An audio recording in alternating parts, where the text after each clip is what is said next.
So good afternoon, everybody. I extend my heartiest welcome to you all on behalf of the organizing team to this national webinar.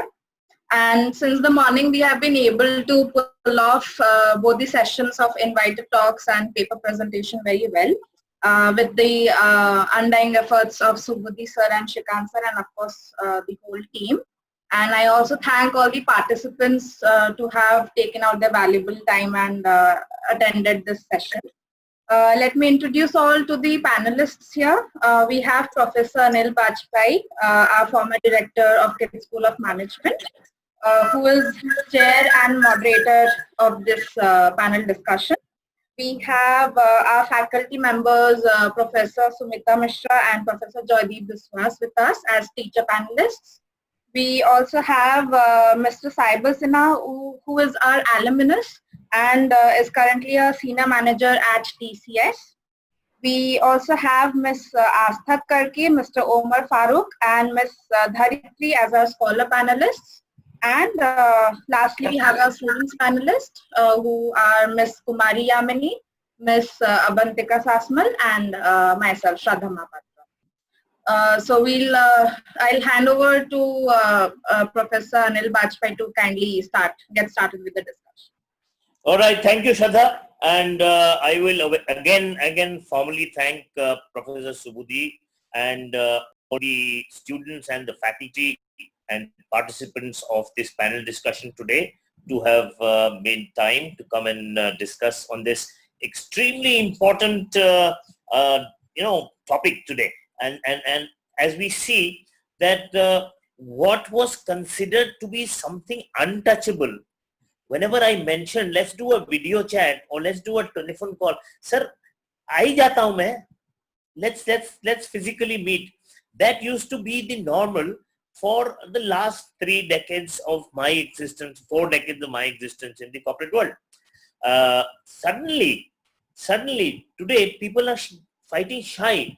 I mean, I'll share with you. I've been talking to the Big Four, the BCG, the EY, the McKinsey people, and who have you for helping me out in my new venture that I'm doing for this university in Indore.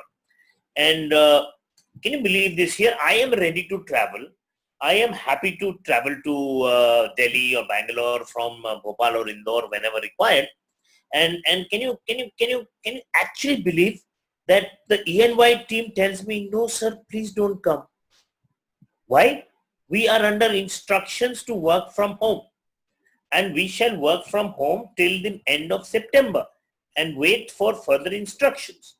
Now when this happens, now this tells me that this is the new normal. This is something that we have acquired. I find KIT University, it has not only taken classes online for all the almost the entire half the semester. You've conducted proctored examinations for the entire 30,000 odd students. You have given results, and people have kind of. I'm sure you're not very happy. The people who are leaving like Yamini without a farewell dinner. But never mind, it will happen someday. So let's begin this discussion in a manner that I would ask all of us to share views in a minute or two, and then we will go on to establish the next steps, the future, and see how the new normal will stay. Or like everything else that happens in our country and the planet, we will fall back very soon once things go back to being normal and without the virus lurking behind our backs. So let's do a debate and let's look at this. So what will I do is I will get started with the faculty group first, because they have and I share their plight. They have suffered the most. They have been through the transition in the most difficult manner, looking at various aspects of having to prepare for classes, prepare for exams, invigilate you, and of course attend directors' meetings and all that stuff. which comes with the job. So let me ask Shraddha to not Shraddha. Let me ask Sumita ma'am to give her initial opening remarks on the topic that we are discussing today. Thank you, sir. Am I audible to all? Yes, Sumita. Thank you. Actually, to start off, I think, this phrase, the new normal, has also become old. We've been hearing this since a long time now. But to, answer your question, sir, it's actually been, some very difficult days initially when we were just catapulted from the physical classroom to a virtual room. So it was very difficult for us. And initially, when I started, I still remember calling the technical assistant in my room for my first class, which was on the Zoom, and it was quite exciting then because I was doing it for the first time, so I wanted to learn. But then, I had a lot of questions in my mind that how is this going to happen? How would I do the same very things that I was doing in my physical classroom, where I was asking questions, and I was with them in the same space. That was one. And then came the examinations. I think that created more worry than the classes. When we had our first demo exam, I think all of us were very worried that how is it going to take place? And the best part of it was because it was a demo, the students and the faculty learned together in the same platform. So that way, I think one takeaway for me has been from all of this experience that yes, it was difficult, but initially I don't know why we thought that it would be undoable. This FaceTime talk, this VR rooms, these are not meant for me. I've got no idea why we thought so, but now it's the only norm, the only way in which we are sane and we are connected with one and all. And the other is one huge learning, I think, for all of us. Joydeep is also here. Perhaps he would, share my views on this. That earlier in a classroom, a lot of knowledge was there in our minds. There in our minds, meaning my mind and the student's mind. And it was hardly coming out in a written, codified, explicit form. So after the class is over, then it disappears. You can't afford to do that in a virtual room. If you want to share something, it has to be there, it has to be in writing, and it has to be given to the students. If they want to ask a question, that is also there. It's for all times to see. Your lectures, which can be pre-recorded, which can be shared with them, you can view it time and again.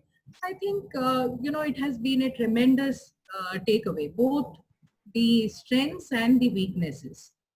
No, I completely agree with you, and I would like to bring a little bit of historical perspective to this whole thing, and it is nostalgic in a sense. This is in the month of December 1998. December 1998. I think it was Sushma Swaraj who was the Minister of Information and Broadcasting, Telecom Minister, and I was at that time heading a region in Madhya Pradesh for Airtel. We did we went from ISDN lines and the other formats of communication to something called video conferencing.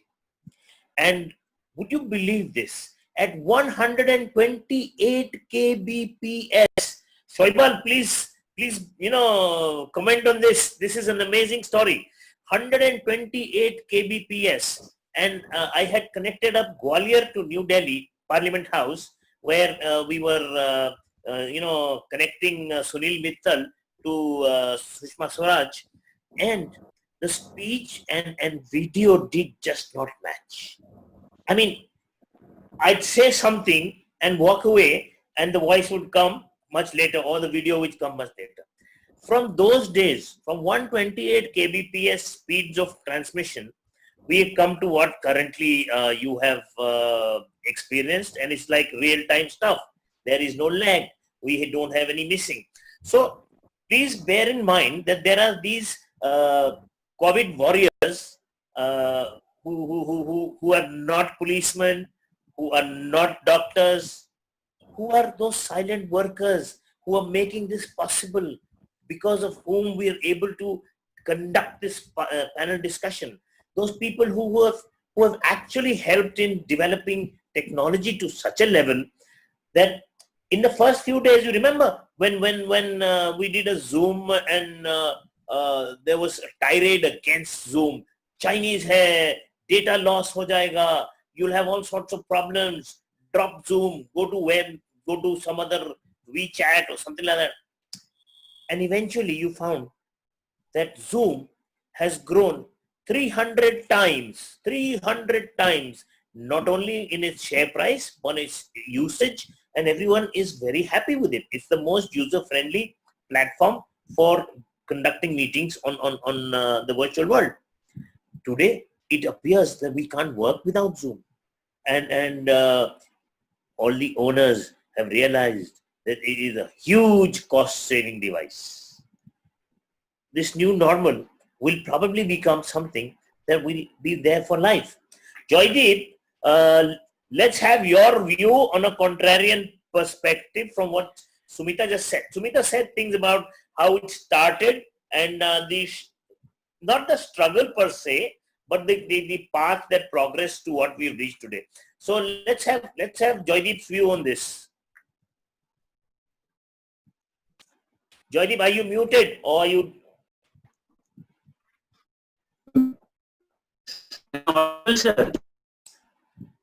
Yes, now you are audible a little bit.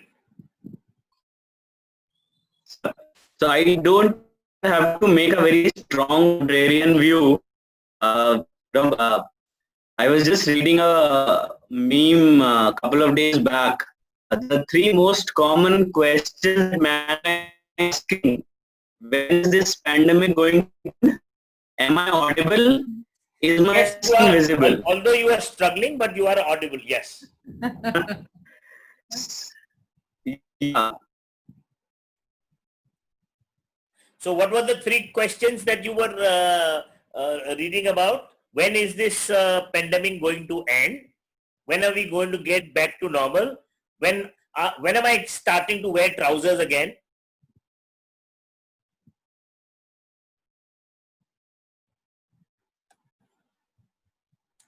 We seem to have lost. Right? So I think I'm back. I guess I'm back. Yeah. Yeah. So I think these so a couple of concerns which emerge. Okay, so I start with the obvious ones. Despite this so-called new, of course, the infrastructure issues. We might have come a 120 kbps, but even in large cities or progressive advanced cities, the infrastructure challenges continue. And so, and if we get into the question, so we are still talking about KIT students who have all all the perks of life, all the gadgets, all the bandwidth availability, where phones are part of their life. And if we get into the question of diversity with the other kind of students in education sector, for them the challenge is even bigger. So that one concern continues to be of infrastructure. I myself am getting disconnected, was disconnected as a live example. But I have a larger concern around this new normal in education. So I think, a lot of courses around education is about peer learning, about interaction in class. I think I would agree more than anybody else. Where you go and physically hit the students, we don't do that, but times you did. So, which is also part of the learning process. And the camera that you have in class. So I'll just share a couple of examples. I was conducting management development programs for SIDBI this weekend, a couple of Saturdays ago, on topics like conflict management, on negotiation, on topics like building teamwork, teams. So to conduct those kind of sessions without physical presence, without engagements, class activities, role play is very difficult. Bharti sir, so I take courses like sales and distribution. So many activities which are part of that learning process, which is almost impossible to replicate it in an online environment, even if the issues are. I think from education perspective, technical subjects like mathematics, engineering, are exact decision sciences. +2 is always fine.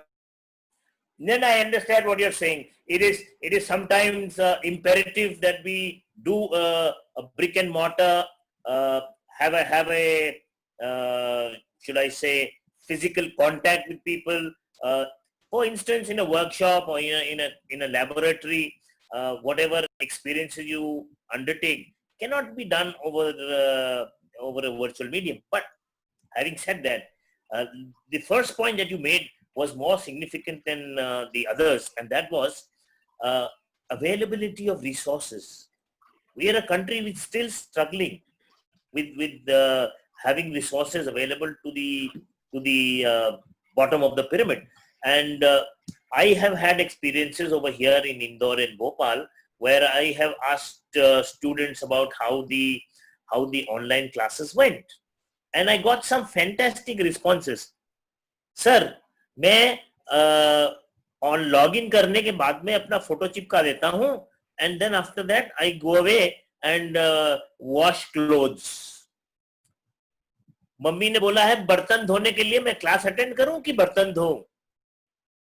But these are responses, real live responses that I have received. Then there is another set of people says, अरे हमारे गांव में तो network ही नहीं है. My own servant, who must be making what 15 to 20,000 rupees a month at max. His daughter studies in a good school. He came to me and he said, "Sir, मुझे 12,000 रुपए चाहिए." क्यों? बस दे दो आप. दे दिया. दोपहर को लाके he shows me what he did with the 12,000 rupees. He got a smartphone because his daughter's school had said that we're going to have online classes. Now you understand, here is somebody who is giving away his entire 1 month's salary to buy a smartphone because that's what is a resource required for this. So we have a struggle, we have an issue, but then this is a good alternative to the real thing, and we are struggling with it. We will go with this, and of course we have amongst the faculty, Srikanth sir, you are online, you are listening, or you are just sleeping?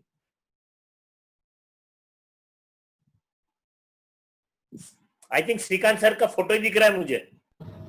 Sorry to interrupt, sir. Santanu here. Srikanth sir has gone for lunch, sir. Okay, no problem. That's why I was only seeing his photograph and not him. So never mind. So we have our faculty giving views which are maybe contrary to each other, but they're talking about what the struggles they went through to make this happen. All this happen, which comes like a piece of cake to all the students over here. But in between the students and the faculty, there is one group which I want to address, and that is the research scholars, because you have a much, should I say, deeper stake in your education.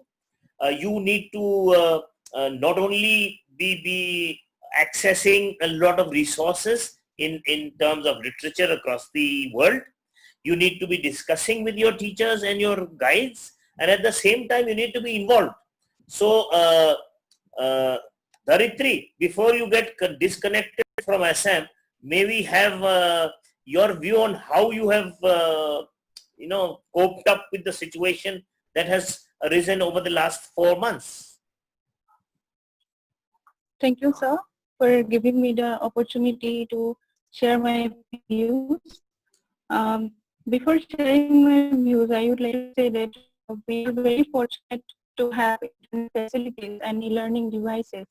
But what about those who do not have the internet connectivities and e-learning communication tools? And when we search for these type of issues, we found some challenges that are facing by the students living in the rural areas. As per National Sample Survey Report 2017 and 18, 66% of India's population lives in the villages, and only over 15% households have the internet connectivity. And on the other hand, several classes can be a substantial cost for many households, as in a low-income bracket, as they are the daily wages workers. And the sudden lockdown has resulted challenges on educational institutions in the rural areas which are not well funded, and there is a lack of e-learning devices also. And as a result, it becomes a challenge for the examiner and examinee too. And as India is a diverse country with different languages, scattering languages in the e-learning content is also a challenge. So there are some corrective measures also that we can take, like for example, Assam government is taking some measures, like they are offering courses through TV programs like Swayam Prabha and Vishwavidya channels, and they have also joined hands with All India Radio to offer the audio sessions at 5:45 p.m. every Monday, Wednesday and Friday. And also the books and other relevant materials has been distributed in the villages for the students. And media channels are also providing the educational sessions to the students. And to avoid the challenges and challenges of the examiners and examinee, some financial and technical questions should be raised, like how many candidates would be assessed at a time, and is there any physical keyboard required, or touchscreen, only the touchscreen is sufficient, and accordingly the actions will be taken. And there is also a need for online training for the users, as there is some problems in digital literacy. Thank you, sir. Good. So, how was your experience in the last 4 months? Sir, I am facing so much difficulty because, as I have said, most of the students have no internet connectivity, and they have not the Very devices nice. also. See, because let me, for the sake of all the others on the discussion, let me tell you that Dharitri, while she is a scholar for her PhD program, she's also a teacher in school over there, and she is, I guess, possibly one of the hardest hit people because of this, because she's teaching students in primary and secondary classrooms as a teacher, and that's where the challenge is the biggest, because those are young people whose abilities are a little lower than what we experience with our faculty and our students. So let me now go across the borders and look at Farooq was telling me, Omar was telling me about some what should I say, his experiences in Bangladesh. So let's see how the COVID experience in Bangladesh has been. By the way, Bangladesh, have you found a solution to the cure for coronavirus? There was a lot of press about some developments taking there. Some people are working on it, but they have not found yet the cure, sir. All right. So you wanted to share something very, very specific. So we all listening to what you're going to say, and let's see how Bangladesh has coped up and what has been the steps taken there, and how you're looking at the future of education, the future of business, the future of interaction in Bangladesh.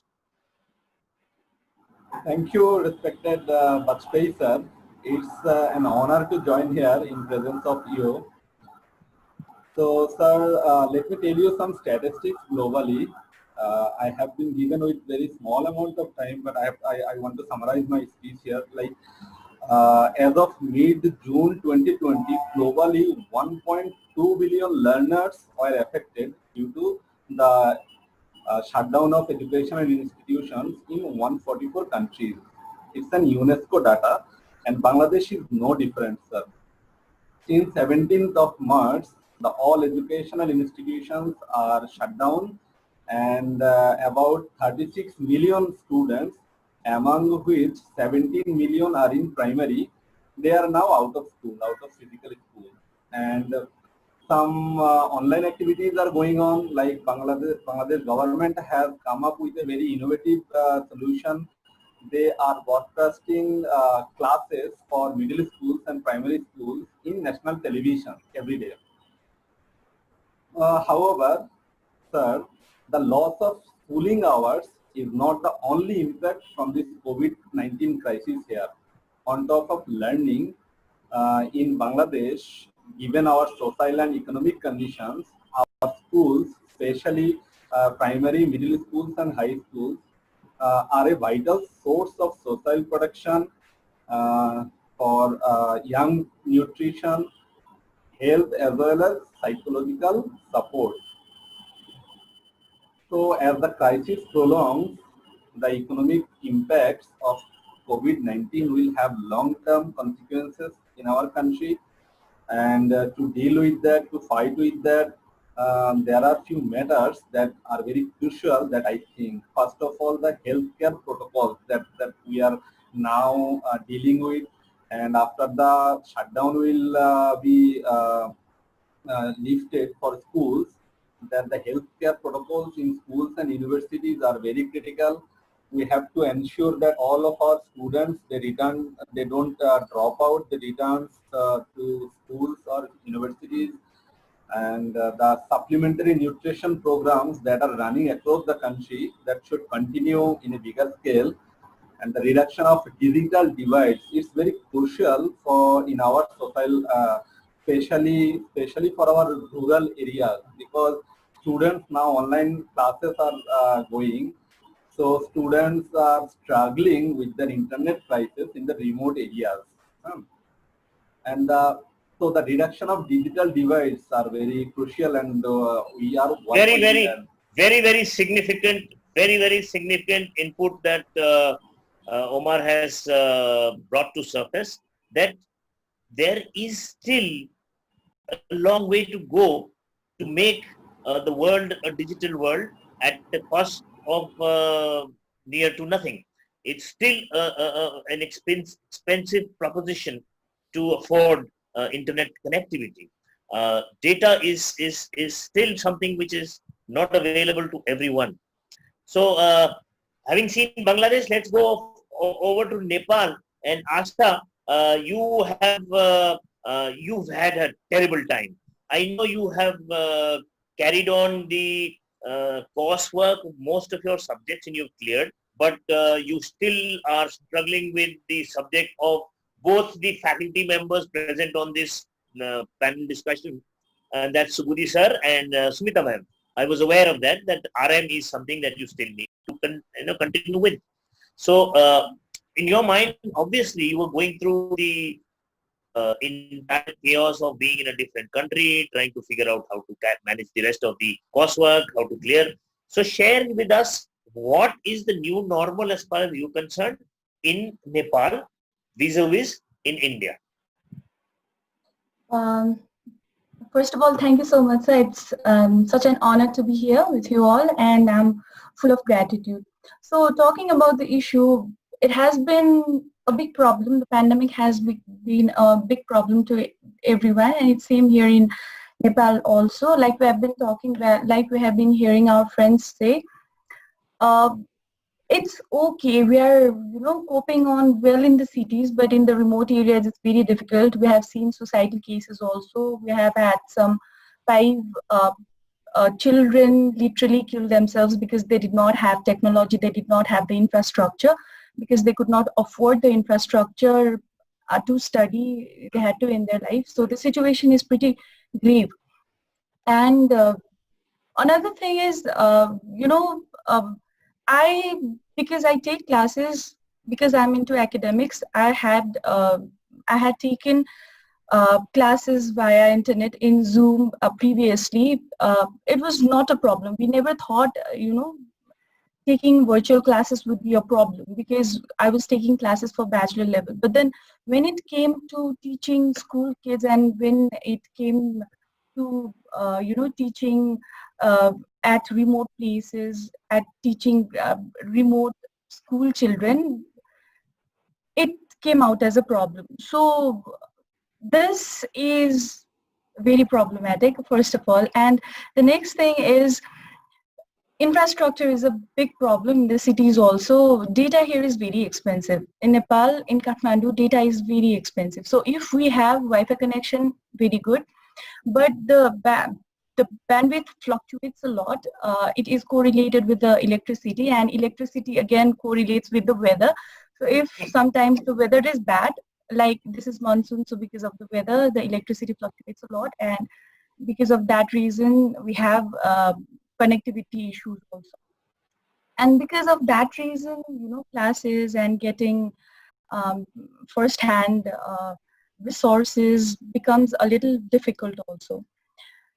Talking about RM classes, talking about my studies, I had just one paper. I had to register my topic and then come back, and I thought I would complete my work here, go back, I would commute. But then things did not go as planned, and everyone, normally what happens is if somebody comes to know that I have a paper left, exam is a very big issue, and everybody asks what next, and that gets on to me. It stresses me a lot because I don't know what next. I don't have, I had gone through half of the book that was launched, that was the book of Mammon Sir, and I was very much interested to complete it all, but then now I cannot do that because I do not have access to it. So basically what I'm trying to say here is I do not have access to expensive physical books that I want to read, because reading in a machine is not what I am habituated with. So I have to have the book, I have to feel it, I have to smell it, so that I can get it in my head, and that is a big problem. Wonderfully put, Astha. And it is so important to see that we've seen both Nepal, Bangladesh, Assam, resource-wise not so well off. These three locations not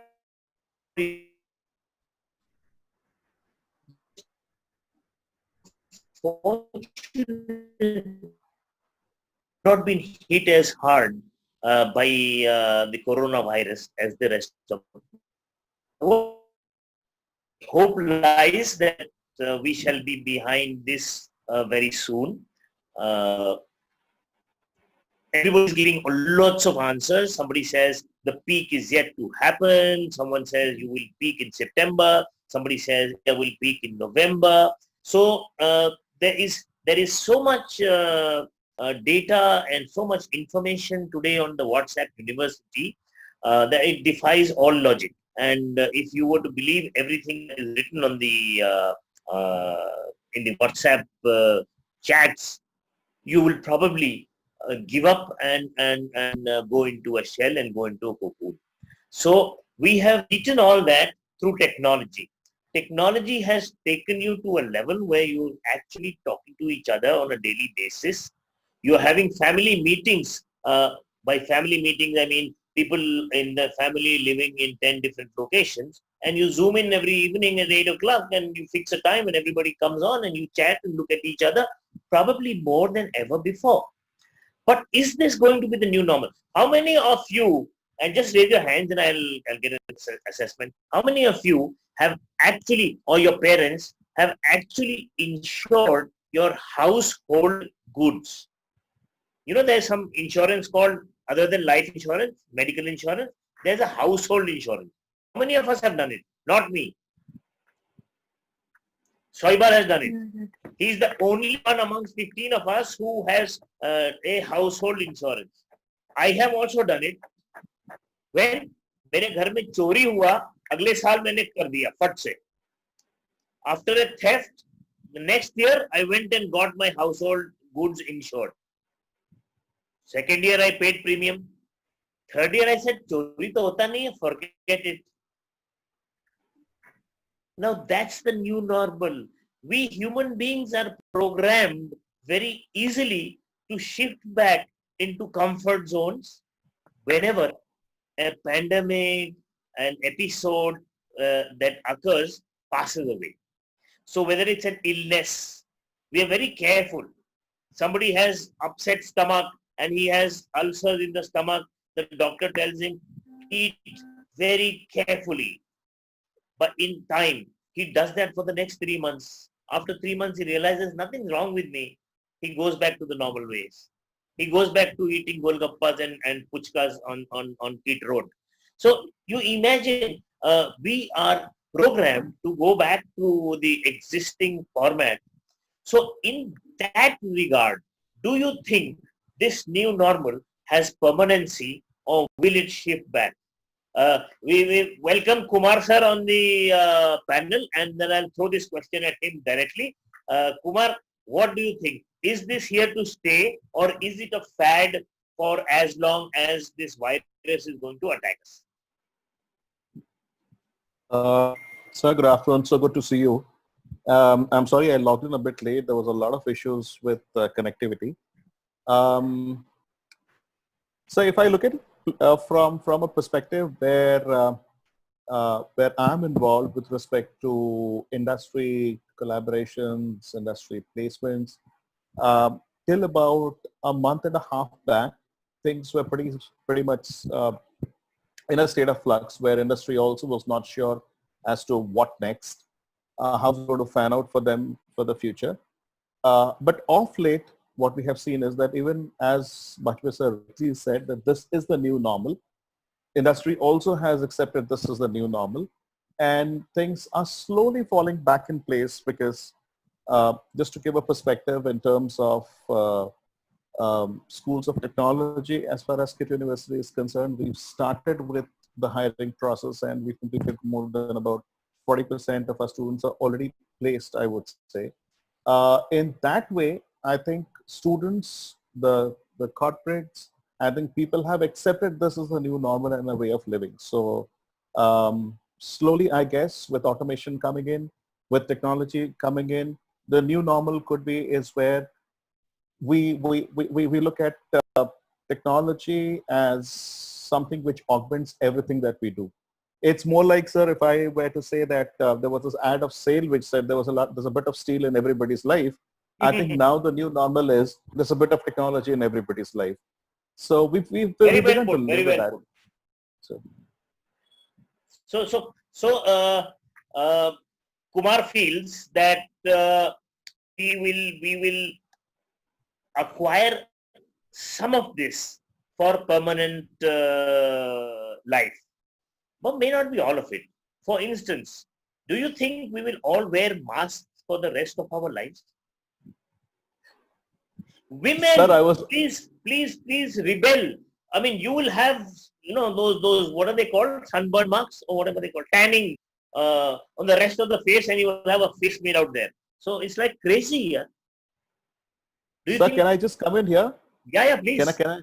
Sir, in fact, good that you touched on this. A small anecdote which happened with my wife and daughters also. I think it was just about a few days back.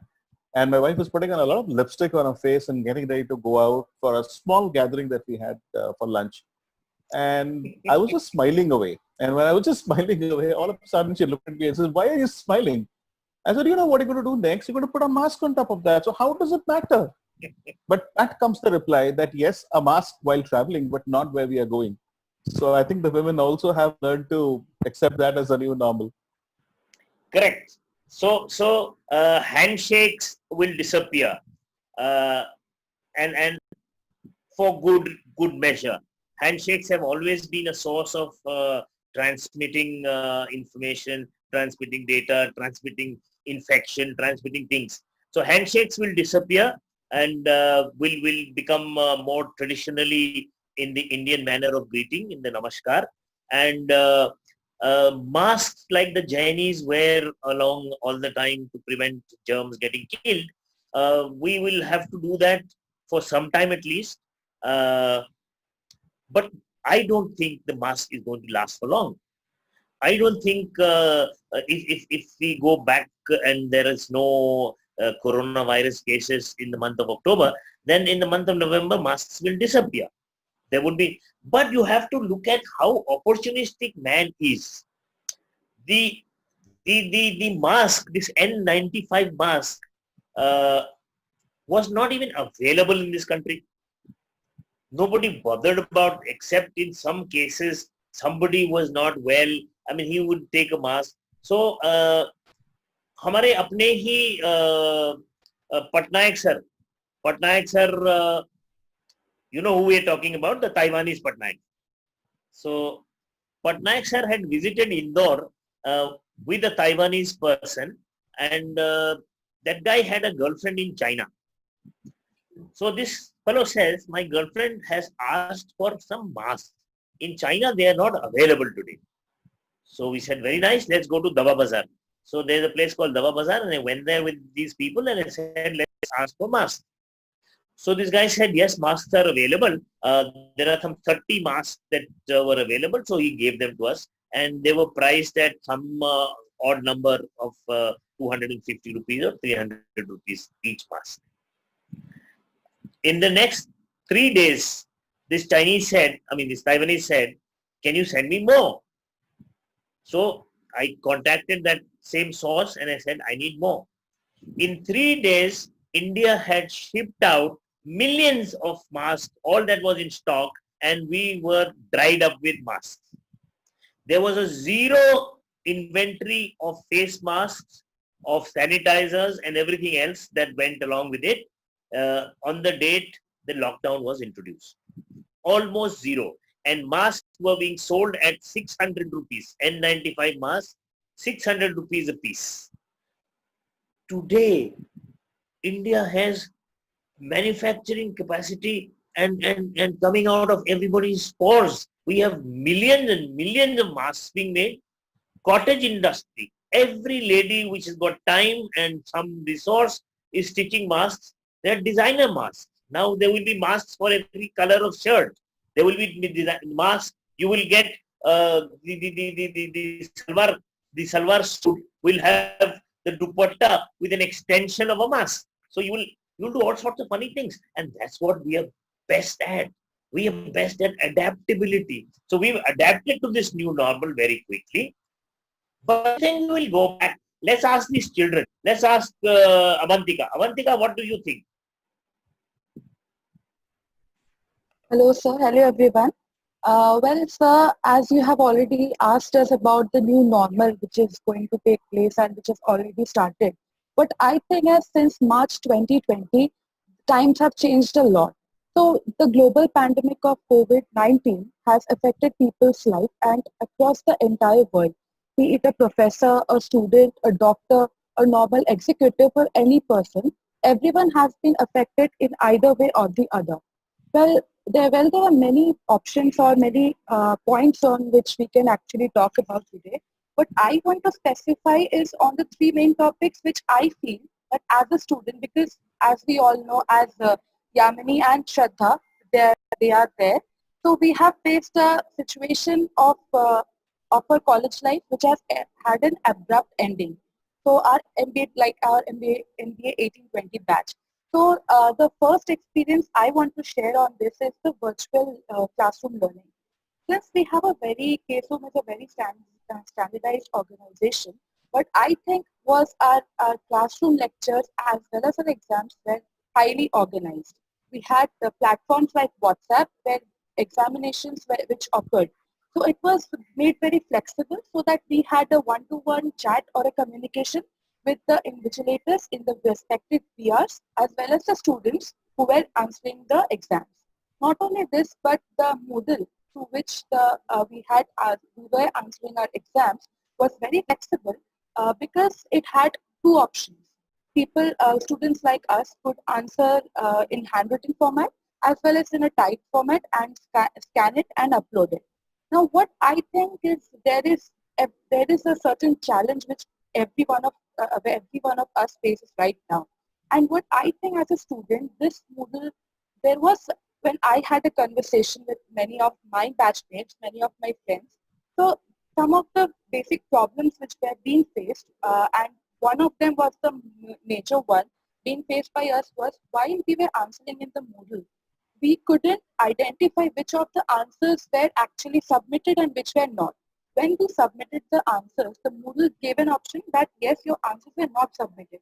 So during that span So of time, you're having a challenge with technology in the beginning. exactly, But exactly. eventually we managed to iron that out, isn't it? Yes, sir. Yes, sir. We had a challenge, right. and if I think, sir, if we had a better communication, whether we could have, if we had a platform where the invigilators could confirm that yes, your answers have been submitted, that could have been a better way. But on the other hand, our classroom lectures were wonderful, and instead of the 90 minutes of classes we had, which we had in the college, we had a 30 minutes or a 40-minute session on the virtual classroom learning, which really made it interesting and one-to-one as well during the pandemic. And I think yes, technology is We are very fortunate on the panel to have 3 very sincere students. It takes all kinds to make the world, and there are plenty of you who would make excuses and avoid entering a physical class itself. तो इसमें आने में तो उनको मतलब मजा ही आ जाता है. They would come in, log in, and then disappear. So I'm sure there were many of such people, and it's not such a bad deal. But what you have missed out most, of course, you are going through possibly the worst phase in the history of mankind that we are facing today. But having said that, you are going through a very, very privileged time. Yes, you could not have your in-house competitions. Yes, you could not do some of the dance and drama that you wanted to towards the end of your program. You didn't have those, what was that? The welcome, no, welcome to बाद में होगा ना, welcome to अभी होगा. You didn't have those farewells for each of your batches. I mean, all those fun and frolic was missing from your life. So a lot of you are missing. How are you making up for that lost stuff? How are you keeping the challenge? Yamini, I know that you are doing a lot of work offline, online, and keeping yourself occupied before you join your, when is your joining? So this is also one of the major concerns. They have delayed it.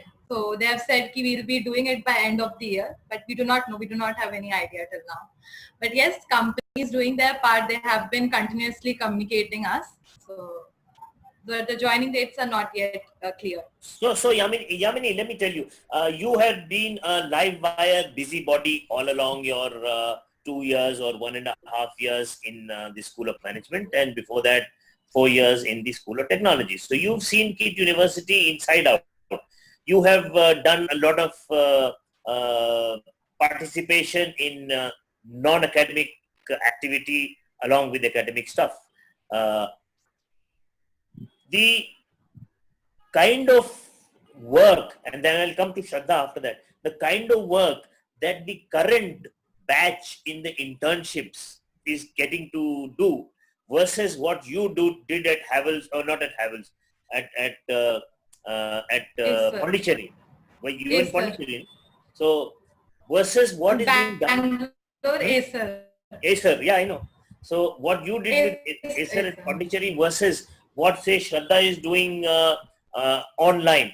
Now, we will come to Shraddha after that. But you tell me the gap that you see, the difference, and how do you think that the next batch will be able to overcome this shortfall in the internship itself? Particularly mentioning about the internship thing. So when we were there, there was some excitement ki we will be joining this particular company. This is our joining date. This is the place where we are going to work. We were provided with particular desktop and station. Everything was given to us. So what they are going to miss particularly is the human touch. So there, everyone were available. So we can go whenever we have some or the other doubts. So I can go and communicate with them. So I knew that when is their availability by seeing or looking, who is the person who's going to help me out and who's not going to help me out. So that thing is going to be a like they won't be having this idea. You can do n number of orientation or induction for the interns or for the employees also. So even when we are going to work now, so currently the situation, if it is going to prevail, so we'll be doing work from home. So in work from home, they'll be making us introduce with the entire team. Suppose I join a team of 25 people, but I do not know that who is the one who is going to support me and what kind of work I'm going to get from the people. So that human touch will be missing. So I have already worked in corporate for 2 years, the BNY Mellon, which you mentioned. So there I was knowing whom to approach in the time of need, but here I do not know how is it going to be virtually possible. And apart from the various activities which I was involved in, academic and non-academic, so I was in finance club and other things which we used to do. So I don't know how this gap is going to be filled, because our faculty themselves have taught us the entire management you are going to learn in the college itself. You will be able to manage this fest, you will be doing this academic activity, you will be doing this conclave, you will be doing everything. So entire management is not in the theories or the classes which you are going to learn, but the day-to-day activities which you are going to do, physical activities. That is exactly my point. That there was so much outside the class. So again, this is again a big challenge. That is going to be a big challenge. So before I come to Shraddha, Shraddha, please take note of a book called Sapiens. I have it, sir. You have it? Lovely. Lovely. Now, if you read Sapiens, and for those who have not read, please make sure that you get a copy and read it. Sapiens is a lovely book which traces the history of mankind. And in current parlance, as we encounter this pandemic, which is taking lives left, right, and center across the globe, you will find lots of similarities in different times of evolution of the human race. And Mr. Yannick Noah has very cleverly brought out how the stages of development have taken place. And with every chaos that occurred on the planet, there was development. So this pandemic will lead to development. But will the man change? No. Humankind has survived everything that has been thrown at him ever since he came onto Mother Earth. And there is no reason why we will perish in this one. We will continue. Man will win over the circumstances that are being thrown at him. So before I come back to you with this thought with you, I will ask Shoibal to share his views from a very technical perspective on where does he see the world going in terms of technology. How does he see this thing evolving into the future and taking, see, 15 years ago, 20 years ago, who would have imagined that these kind of things would have existed? So today, what is the game plan? What is it that the technical world, the technology area, the domain that you're in is looking at for the future? What are the developments that are likely to happen? Can we have your views, Shoibal? Sure. Good afternoon, Professor Bajpai. It's good to see you. And good afternoon, others in the panel today. Today's topic on life in a virtual world is pretty relevant, and I'd like to share how effectively, companies like TCS and others are coping with some of the common issues, and how we are facing this new normal while managing the business continuity as well as the employees. Now, as part of this industry and into this education edtech segment, I'll pick up today, three very important areas on how students' journey in education and how technology has aided in the new normal of this not so usual learning. I'm specifically mentioning not so usual, or rather an unusual kind of a learning. See, the three areas that I'm talking about and I've picked up while listening to the other panelists from Professor Sumita ma'am and also the other research scholars. Learning is a very, very important area where, with this lockdown due to the COVID-19, business organizations and education institutions have faced real stiff challenges in conducting their regular learning activities. And we have also seen closure of institutions, cancellation or postponement of exams across the globe. So if classrooms have halted, and does it really mean that should education and learning also halt? There's a question, but the answer is obviously not. And therefore, we have seen organizations have come up and education institutions have quickly moved into a video sharing platforms to conduct these virtual classes. But the question is, should we be satisfied by, making an educator sit in front of a educators and the learners to sit in front of each other? Does in a video engagement, does this call as a learning?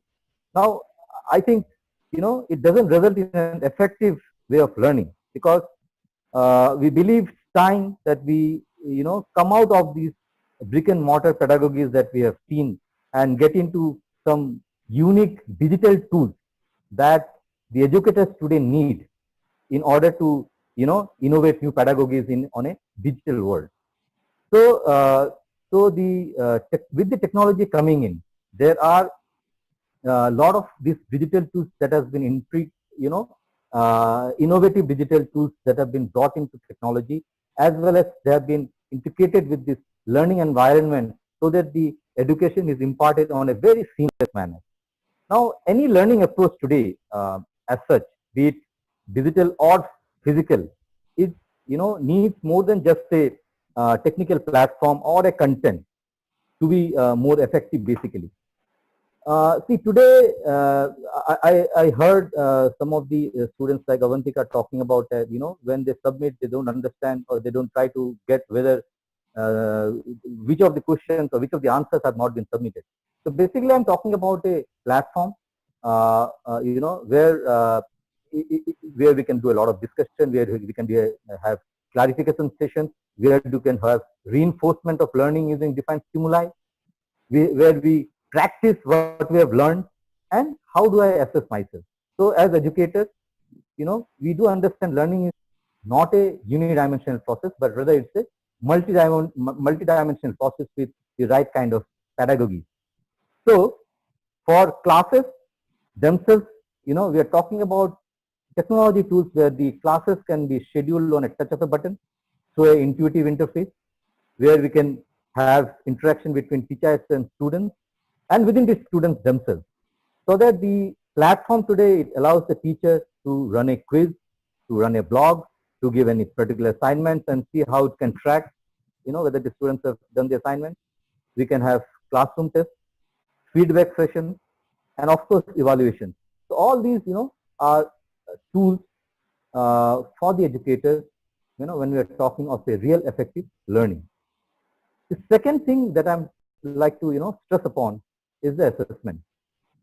Today, I do understand it's one of the most intricate issues today with all the learning institutions to really assess online, because you really don't know how do you assess them.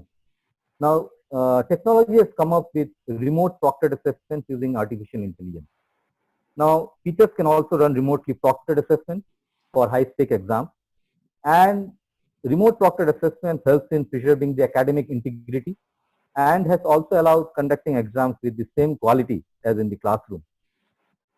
So it really enables the institutions to continue admission as well as academic promotion processes by leveraging the machine-first approach. We talk about the machine. You lost your voice.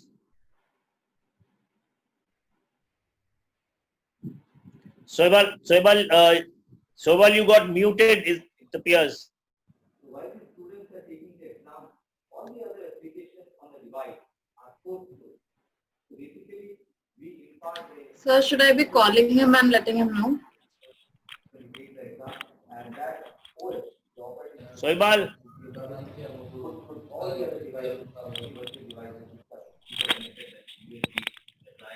Shraddha, please call him.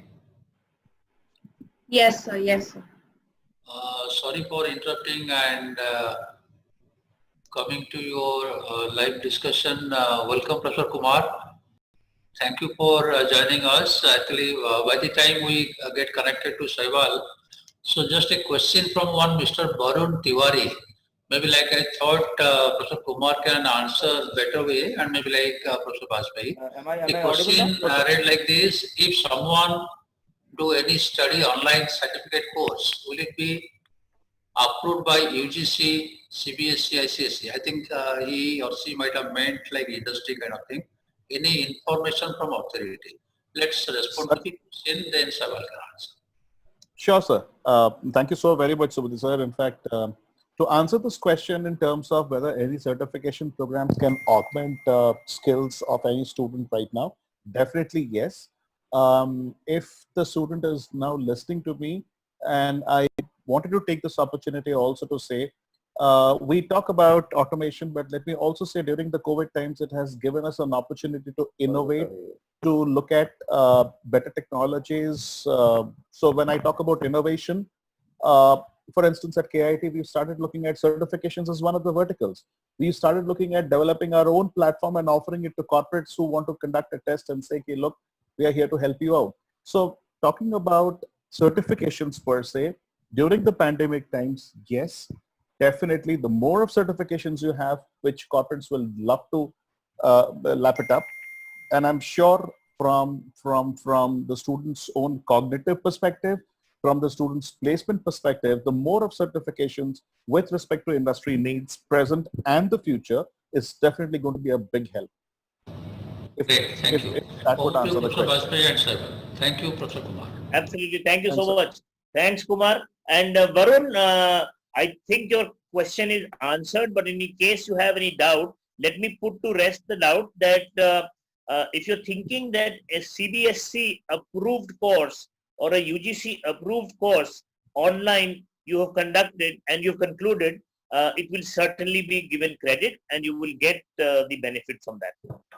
You know that there are things like MOOCs and others that we've been trying for so many years to establish online courses, and it never took off. MOOCs never took off. Some other attempts by the government of India did not take off. But suddenly on the 20th of March or maybe 16th of March, it just took off, and Zoom provided the platform, and everything is happening. So Manoj Das, Manoj, are you there online? I just saw you. I think Sir, can I just add on to this point? Yes. It just struck me that when we talk about certifications today, I guess it is perhaps something which industries would look forward to. Saibal will agree with me on this, because industries also are trying to look at innovation right now. And they would also like, if, for instance, a company like an IBM has shut down all its offices permanently in a couple of cities and said that you can operate from home. In the process, what they're doing is they're saving on cost, but they're also approaching academia saying that, guys, can you do the training that we used to do for them? Can we shorten that? We've gone across to industries and saying that this is the training that you do for 6 to 8 months. Let's do it for you. Let's shorten that period. And in the process, we work together to look at so UGC, CBSE, I really don't understand the perspective that the student has asked. But from if you're a student of engineering or a student of management, let me also tell you, companies like TCS, Iron, Saibal will agree with me. There's a L&T EduTech, which have been coming forward with more of technology training to be offered to students so that students are more employable right now. Perfect. And see, Shoaibal got disconnected or disrupted in the middle of his discourse, but we got the gist from him in the sense that the technical world, the technology space, companies like TCS, IBM, and what have you, are working double time on how to ensure that virtual learning, virtual training, virtual classrooms become as effective as the real thing. The one thing that we've been struggling with, and that's something which will continue to be a struggle, is working from home. and when I say working from home, it's both an academic work as well as the corporate work. We've always thought, for instance, and this is real stuff, huh? So please don't hold me responsible and don't hang me when I say this.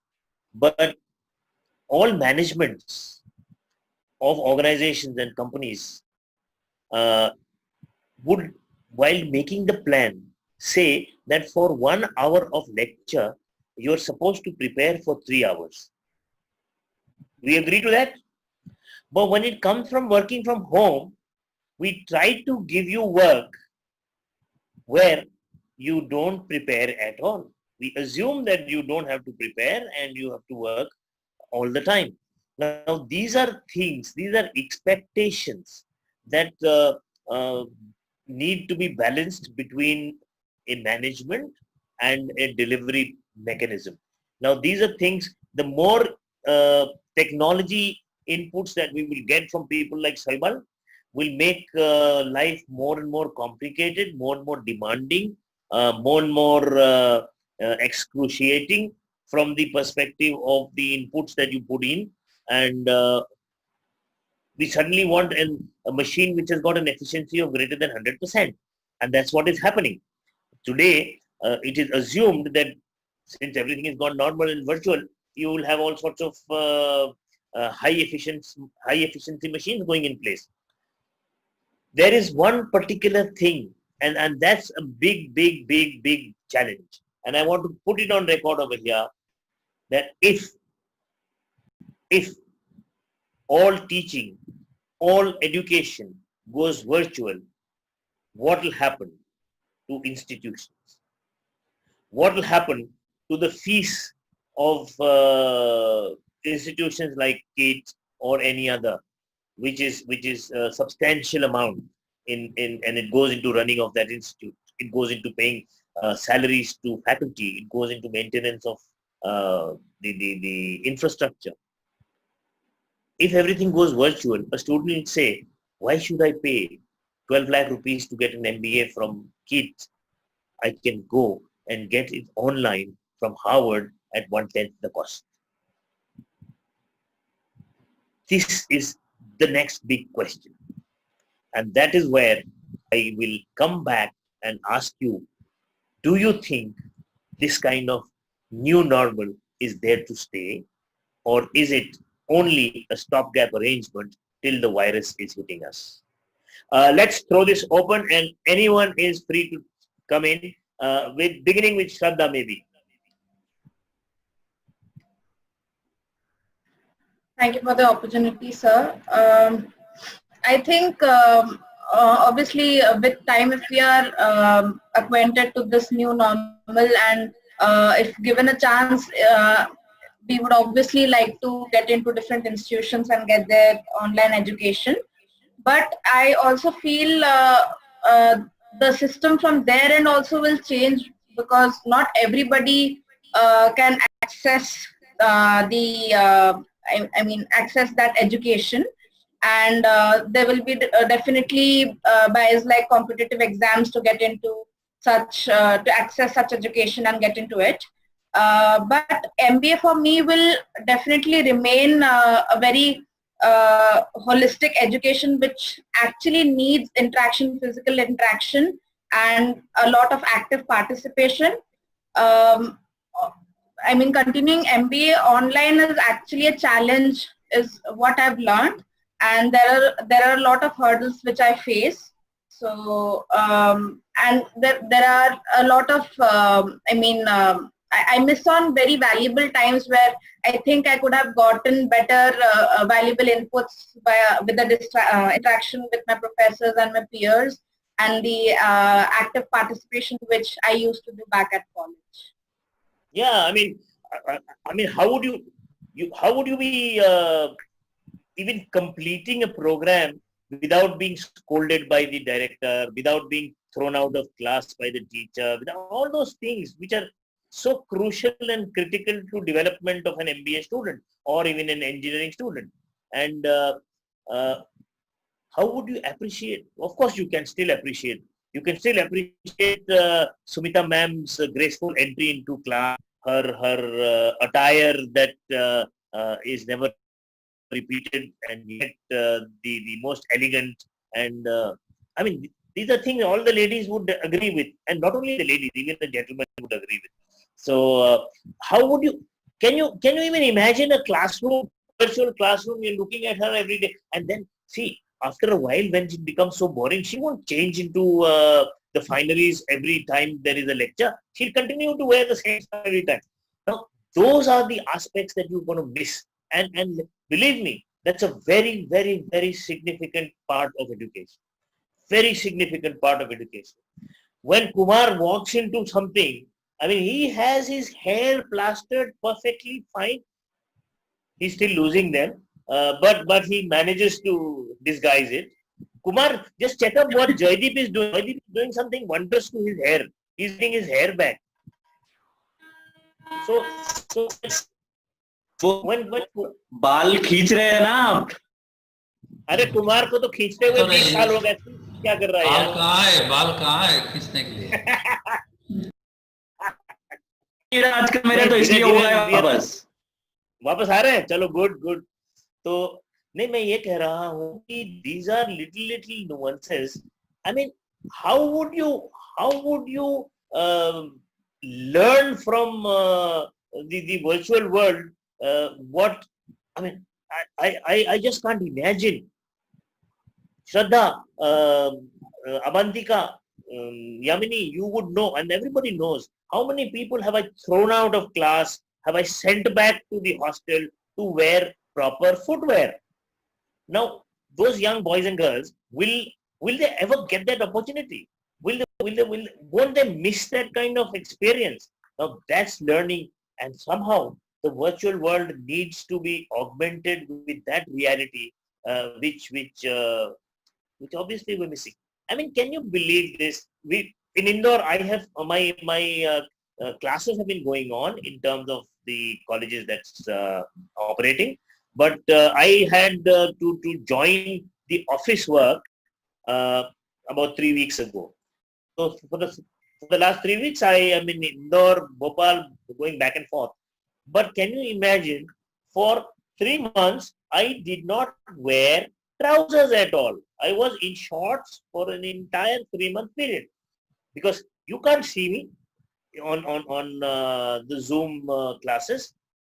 I'll wear a proper T-shirt or something like that, and I'll put the San Francisco Golden Gate Bridge behind me, because that's all possible. And the fact is that when we live in a virtual world, we live in a make-believe world. We live in a world what we want the others to see. We live in a method which is artificial to a very large extent. But is there a choice? Today, there is no choice, and therefore, we are adopting that world. The words new normal have become new normal. Like Sumita said, they're not new anymore. It's normal. And I'll come back to this again and say that, well, what are we experiencing? Are we experiencing a pandemic? Are we experiencing a virus threat? Or are we experiencing an evolution? It's funny, but there is a crisis where humanity is facing its worst period in history. People are dying. People are falling sick. But what's the outcome? The outcome is that this resilient animal called man is actually finding ways and means how to beat that crisis and come out and go back to what Soival said a while back, that now I'm going to use artificial intelligence to proctor examination and see that you don't cheat. The eyeball movement will be tracked, and an eyeball shift will tell me whether whether the child is focusing on his paper or he has a book next to him from where he's copying. I mean, those kind of things are happening. So this crisis is giving opportunity for development and evolution of scientific knowledge, of the telecom and the IT space of the academic world, learning ways and means on how to deliver. I mean, I don't know how it will happen, but something's going to happen. Electric. Sir, can I? Yeah, Kumar. Sir, in fact, just to take a cue from exactly what you said, that's something which perhaps industry has learned and something that we have also learned. If I were to say sometime back, maybe the likes of an Infosys or a Cognizant or any of these big 4 or 5, when they would come on to hiring on campus, they would say, we want a day 1, we want a day 0, whatever. Today, I think they also are saying, let's look at an alternative way. Can I use a hackathon to pick up people from schools of technology? Can I look at doing a challenge and then throwing it open and then I pick up kids on the elite rows that I want to do? Now, taking a cue from that, the questions are that you asked, like I said, the points that you actually talked about using artificial intelligence to have proctored tests or to check whether the eyeball movement of students, something, fortunately, the students are here, they have not been experienced to that. And that has resulted in a lot of problems for us as evaluators to evaluate them when the answers become similar. But let me tell you, sir, we've had a company which came and did a drive for 2021 for engineering. They had this technology where eyeball movement, the moment they open up another cursor, everything could be tracked and the system automatically logs them off. Now, what we decided was, since we had a platform, I'm not talking about the platform right now here, sir, you would know about it. So we decided we have a platform. Can we not develop a similar program? Can we not innovate, go back to the corporates and say, look, this is what we have created and this is exactly what you guys want. We've started experimenting with that. Believe me, sir, for companies coming to both schools of technology and schools of management, we've had 8 companies which have accepted our technology in terms of ensuring that the tests are completely, it's absolutely free from any kind of copying. The test is more. This is another area where possibly I would love to touch upon. Gone are the days when a company would look at testing them on verbal aptitude, reasoning, and all that stuff.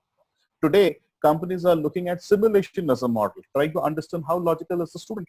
So when this was discussed, we said, fair enough. Let's discuss out a platform where we use gaming, we use simulation to analyze whether the student is analytical in his thought process or not. So the point that I'm trying to drive in here, both from the student perspective, both from industry perspective, with respect to innovation, things are opening up. So the new normal is not going to be what it was earlier. The new normal is going to be where the student who succeeds is the student who's actually more analytical in terms of his thinking and stands out from the rest. Not everybody has a free ride right now in terms of getting a job. So that's possibly how the new normal is going to look like in the next 6 to 8 months. So innovation is going to be the key. Absolutely, sir. Yes. So it's now a field day for anybody who wants to contribute, who wants to say anything. Shantanu, I missed on you. I have a question, sir. Yeah. Mainly to Saibal sir, when he was discussing about the eyeball tracking technology, my only concern was, will this technology be that effective that it tracks everything properly and a student is not charged for a mistake he or she hasn't done? And how effective will it be in the future, given the fact that it's an extra burden on the student to manage that situation as well? You like to take that, Saibal? Okay, I'll take this. See, basically, when you are doing a proctoring, we need to understand what kind of a proctoring that is done. So it's, when I'm talking of an AI, so there are certain algorithms that are being developed, and the machine is also, learning with each of these instances that we feed, okay, by taking various, snapshots. What we do is that, so when you sit in front of the camera, giving an exam, the camera take 5-second snapshots of video of the student.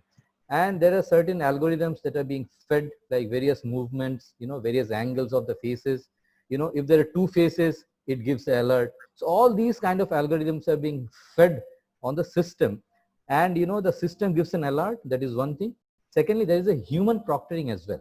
Apart from the machine proctoring, there is a human proctoring, and the ratio of either 1:15 or 1:20. Now, what happened is that even if, the machine for some reason or the other misses it, the human proctor would also capture that, because it's showing on the screen of all those 15 to 20 faces which the human is also seeing it. Apart from the machine, the proctoring is done.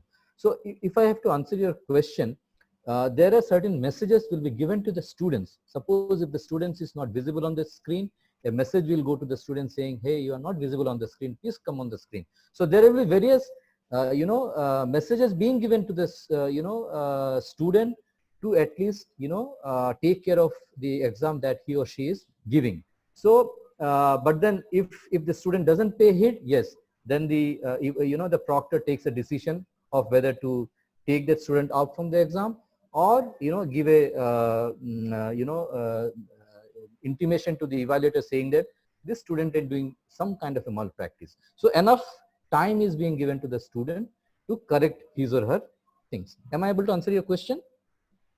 And of course, another thing that Shraddha, you must remember that when they release any beta version of such technology, and beta is a trial version, when they release a beta version of such technology, it has already gone through 1,000 hours testing, and hundreds and hundreds of cases have been already analyzed. So chances of that error are actually in 1 in a million variety.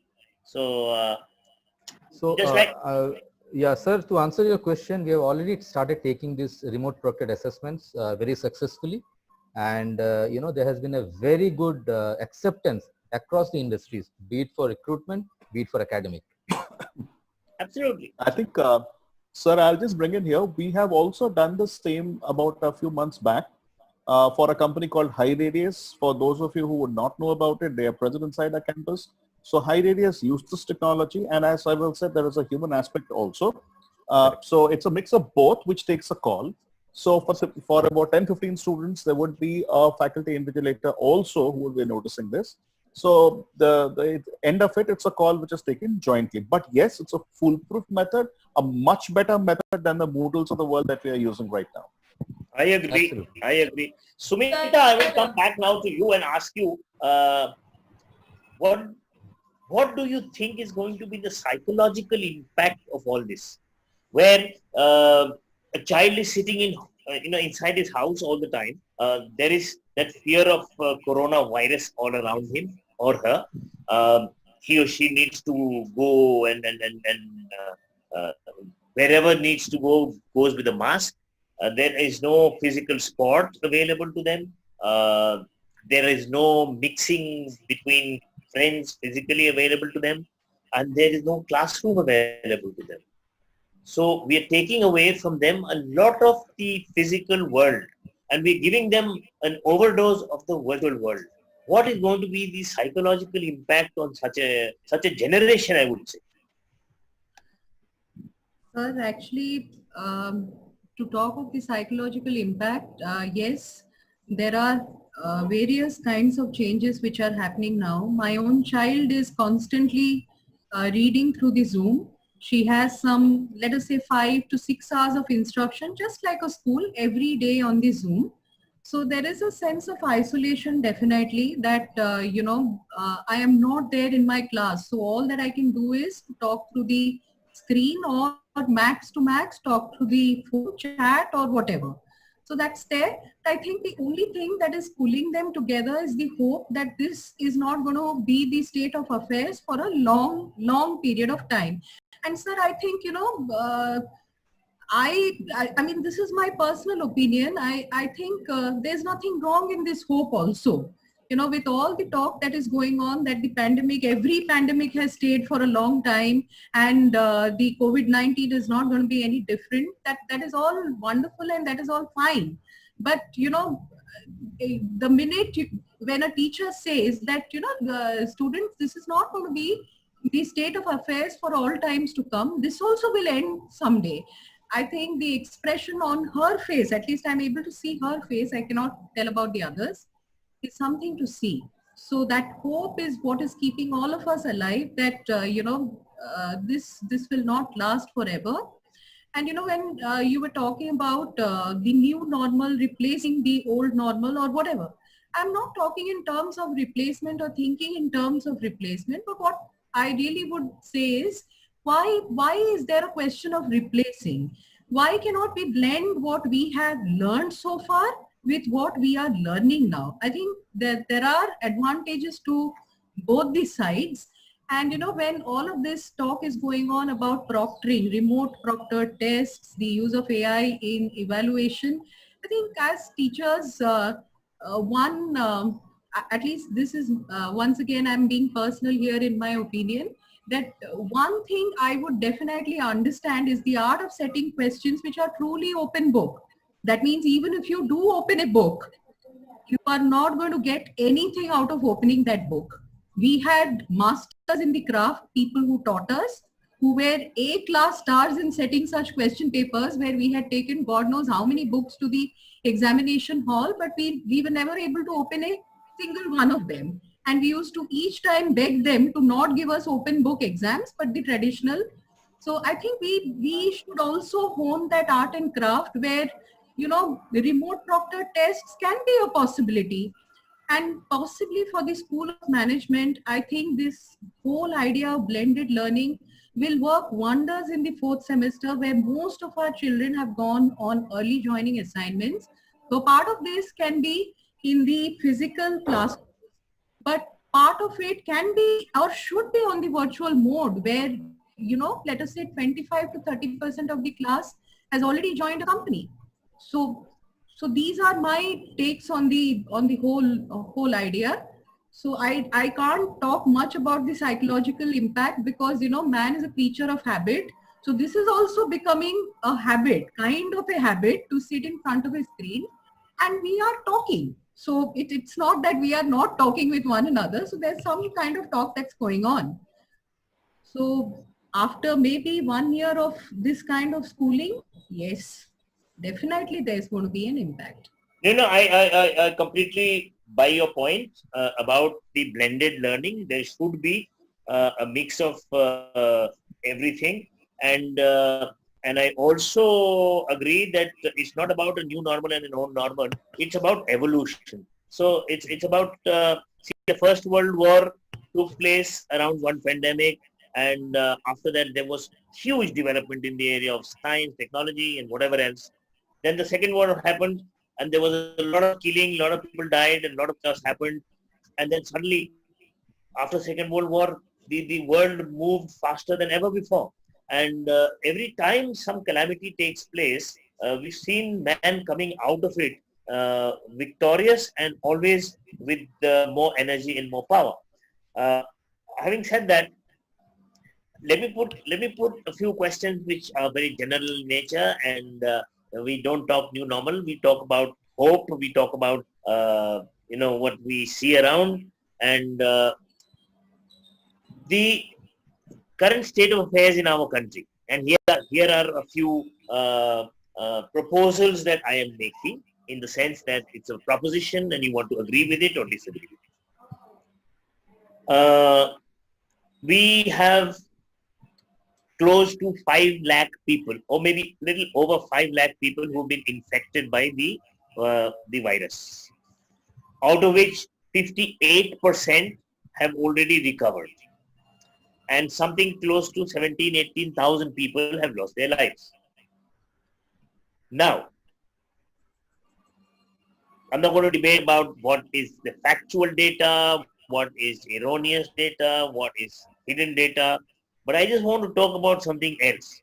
I want to say that all of us, somewhere or the other, will agree that we have far more numbers of infected people than we have detected, because our testing rates aren't as good as they ought to be, which means that our mortality rate, our fatality rate is even lower.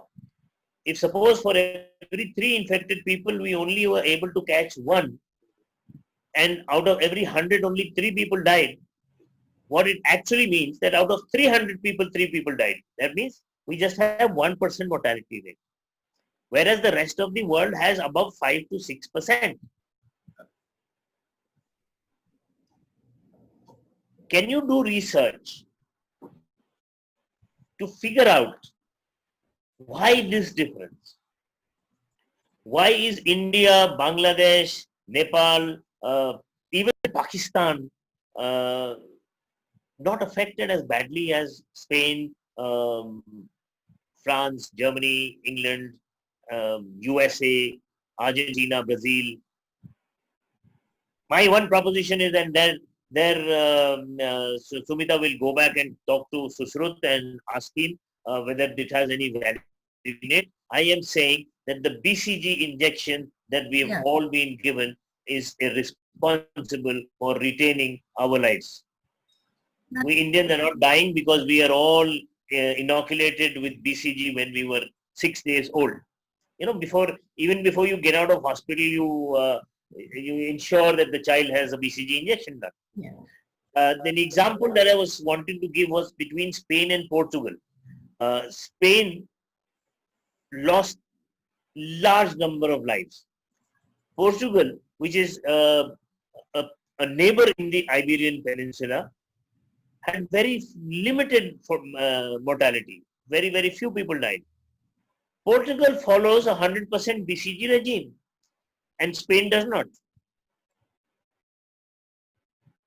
So these are little things which people are not very open to talk about, but it gives us a lot of hope. It gives me as an individual a lot of courage to live in this country, to be hopeful. And the other thing that I want to put forward, and it's rather a nasty thing to put. How many of you have had dogs at home? Pets? Nobody. Now, let me tell you a fact about pets. Whenever there is a pandemic amongst pets or an epidemic amongst pets like distemper or any other caries or distemper, all the top breeds, they start to succumb faster. So an Alsatian or a greyhound or a terrier, they will start to drop off the wayside. But my friend Kalu, who roams around in the kid campus with a family which keeps expanding every year, they only die after they are caught by the municipality, put into a van and taken away from here, and they come under a vehicle. They don't die to disease.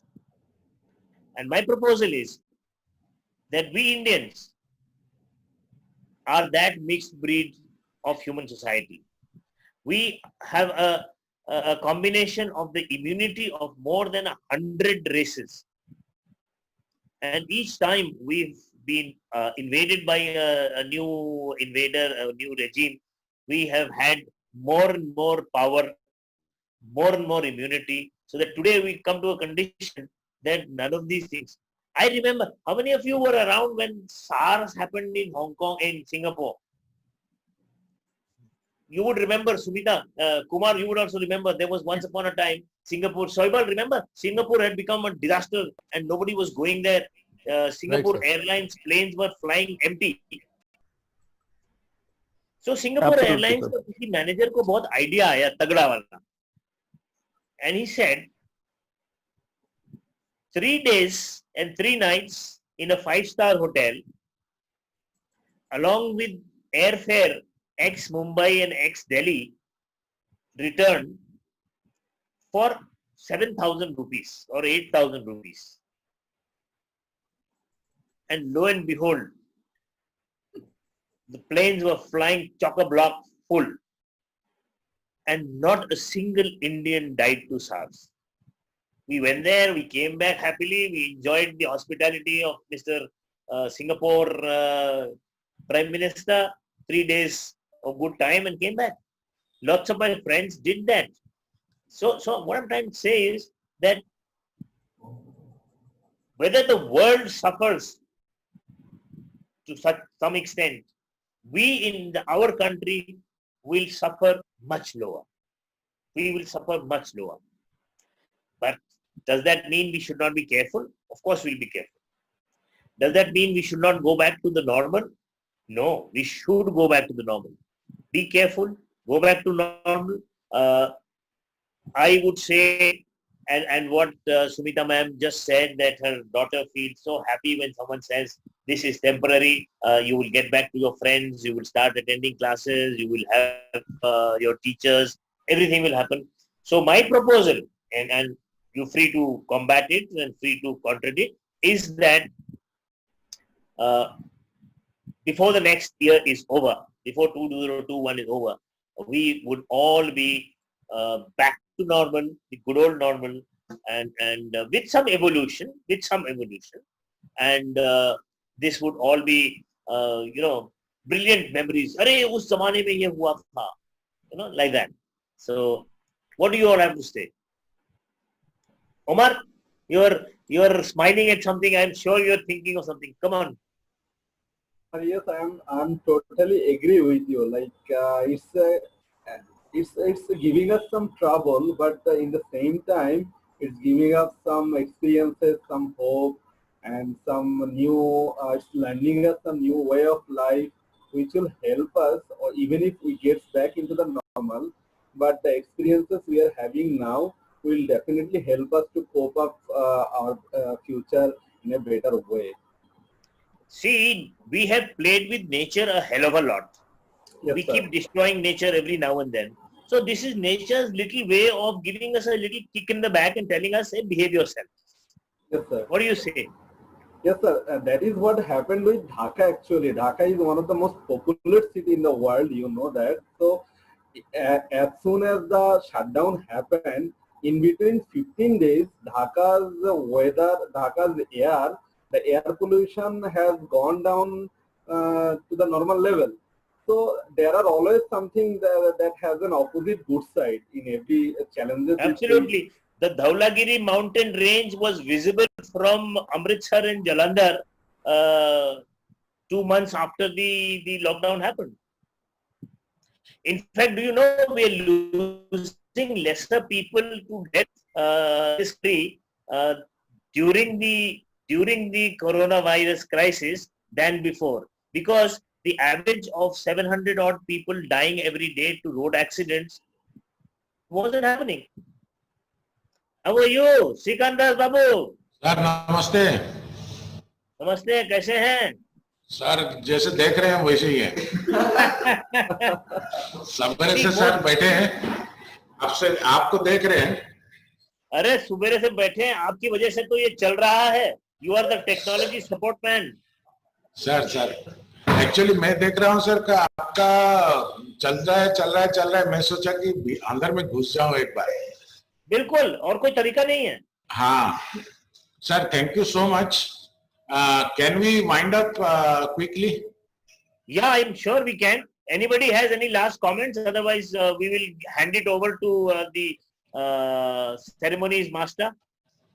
So one last comment. I think the good thing about this entire stuff has been, the good thing about all this has been is a lot of people who were accustomed to an inertia of rest wala state, courtesy work from home, these guys have moved from an inertia of state, kuch to flux hua hai, inertia of motion pe aa gaye. Gone are the days when we used to look at 3 days mein ek meeting. Today 3 meetings per day has definitely got many people who ideally would say, yaar itna meeting kiya, utna meeting kiya, utna meeting kiya. Today they have been forced to do those meetings, and there is an outcome to every meeting that is happening. I guess that's one good thing that has happened. That's something where, so possibly I think many corporates also say working from home has actually thrown open a lot of opportunities. Things are happening faster, things are happening better.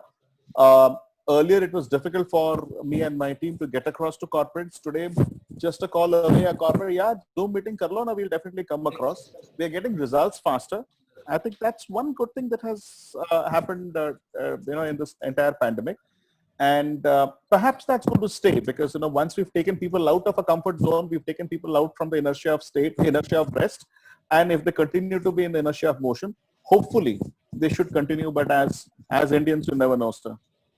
The only thing we will kill, only thing we will kill is the travel industry. Shrikant sir, say something. Sir, ये मेरा junior है, आपको याद होगा कि नहीं होगा? ये Kumar. Shrikant sir was my senior in engineering. Physics class sir याद आ गया, इनर्शिया को चला गया. Inertia of rest.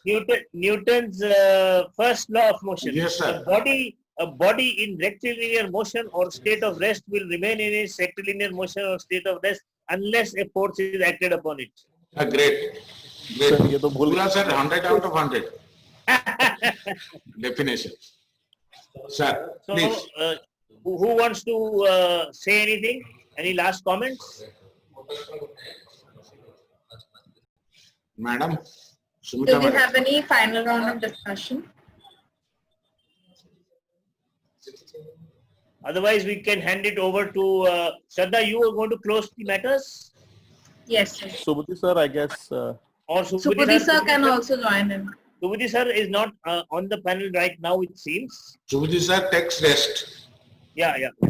He started at 9 a.m. in the morning. Sir, 6 a.m. 6 a.m. My God. So, Shraddha, over to you. Okay, sir. I will formally wrap up this event and thank all the panelists to have given their valuable inputs and made this discussion very enriching. And I also thank all the attendees to have put their questions, and we hope we have answered them as you needed it to be. And I really hope you have got a lot of takeaways from the session and the whole webinar. And we are looking forward to having better versions of it. And there will be a feedback link that will be circulated shortly, where we will be asking you on things we could have improved on and what other things you liked about the webinar. And thank you so much once again. Bajpayee sir, thank you so very much for coming on. So nice to see you as always. We Thank you, talked Bajpayee about sir. कौन बोला? Jaideep? Sir Joy जो बोल रहा है, Sumita madam, मैं all of us will endorse inertia of rest, inertia of motion तो मैंने बहुत बोल दिया sir. E is equal to MC आपसे मिल गया हम लोग को. Sir, yes, Jai. Just give me just 1 minute, please. Oh, lovely. We are good to have Subhuti sir back. I'm really grateful to you all. Actually, I have no words to praise, thank, the support, help, what I have received from one and all, particularly the young brigade, Shraddha, Yamini, Avantika, Omar. Omar is also very young, and youngest is Jai.